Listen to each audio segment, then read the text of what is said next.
Communications, Innovation and Digital Economy, Dr. Bosu Tijani, to integrate Nigerian-made steel into the expansion of telecoms infrastructure such as MAST. As you can see, the revival of the steel sector under President Bola Ahmed Tinubu's Renewed Hope agenda is no longer about talk. It is about concrete action. With a mandate to revive Nigeria's entire steel sector, the Honorable Minister has extended efforts beyond Ajaokuta, initiating bold steps to rehabilitate other assets across the country. The Jos Steel Rolling Mill, now Zuma Steel, the Aluminium Smelter Company of Nigeria, Alscon, Delta Steel Alada, now Premium Mines and Steel.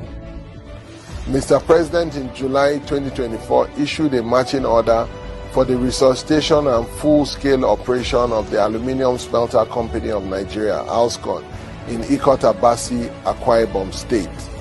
In response to the directive of Mr. President, we have kick-started the resolution of all of these issues bedeviling the company, namely the legal impasse regarding the ownership of the company, competitive natural gas pricing as a gas-based industry, the dredging of Imo River for bulk haulage raw materials and finished goods, and the reconnection of the smelter plant to the national grid for export of excess power generated and as a backup power for sustainable operations. Consequently, the management of Alscon has submitted a proposal to invest the sum of $465 million over a 6-year period to achieve full capacity utilization of the plant. Our final report has now been forwarded to Mr. President for review. Beyond Alscon, we are reviving other legacy assets. The management of Delta Steel Company, now Premium Steel and Mines, has committed to begin rehabilitation and operations within 18 months, subject to availability of local raw materials. We are currently collaborating with the company to ensure that they receive all available geoscience data on the local raw materials in the country. Our goal is for these steel plants to be fully operational before the end of this administration's second term.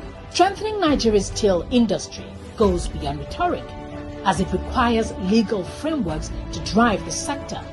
The ministry has been engaging robustly with the National Assembly, pushing for vital regulatory frameworks that could shape the industry's future.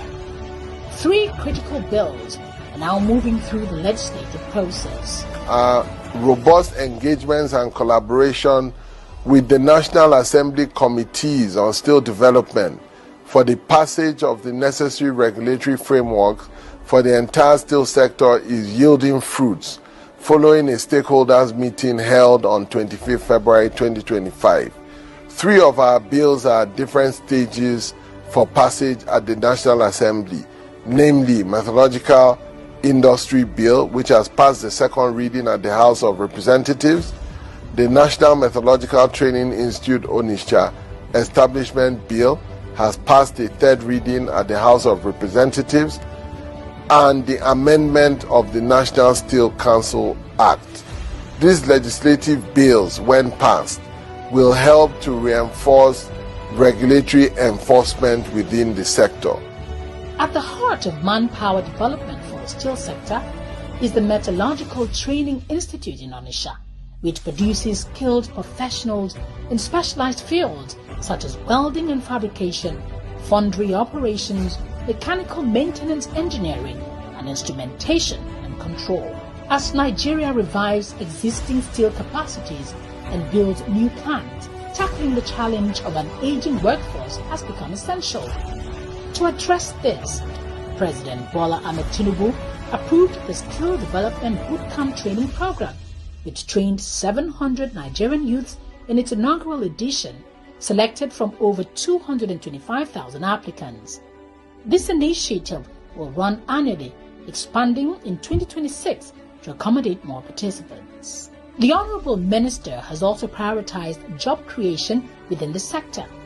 Within 2 years of assuming office, he engaged over 400 staff on ad hoc and permanent bases at the Ajaokuta Steel Plant and other agencies within the Ministry of Steel Development, breathing life into the facility and providing opportunities for skilled workers. Additionally, he reconstituted the National Steel Council, inaugurated its new office, and brought in seasoned technical experts to guide policy and strengthen institutional capacity.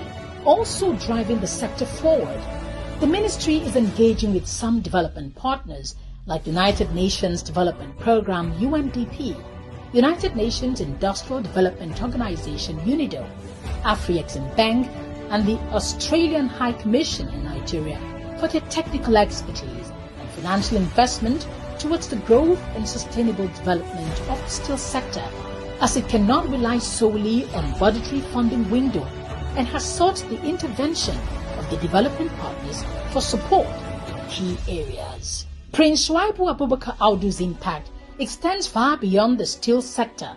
Leveraging his ministerial position, he has continued to bridge the gap between government and the people of Kogi State through vital interventions he has long championed via the Prince Shuaibu Abubakar Audu Foundation, even before assuming office as minister. His steadfast commitment in advancing President Bola Ahmed Tinubu's renewed hope agenda has earned him commendation from the concerned Northern Forum, CNF, the coalition of 73 civil society organizations, for his efforts in reviving Nigeria's steel industry. Through his facilitation of the Presidential Conditional Grant Program, 10,000 beneficiaries across Kogi State's 3 senatorial districts received 50,000 naira each. This intervention was complemented by regular distributions of palliatives such as 10,000 bags of rice and fertilizers to farmers and financial assistance to communities across the state. Additionally, through his foundation, he sponsored the 2025 Joint Admission and Matriculation Board JAM registration fees for 1,000 indigents across Kogi's 3 senatorial districts.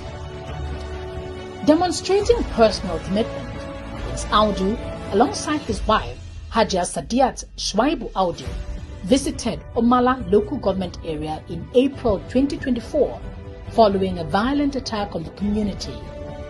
He donated 10 million naira of his personal funds and provided relief materials to victims, reaffirming his determination to support efforts aimed at ending violence and restoring peace.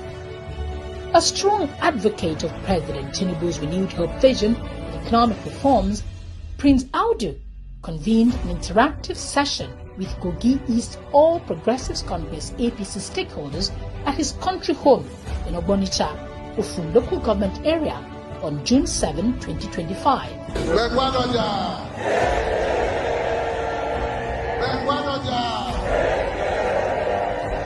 The session, which had thousands of people in attendance, highlighted President Tinubu's remarkable achievement to mobilize grassroots support for his 2027 re-election bid.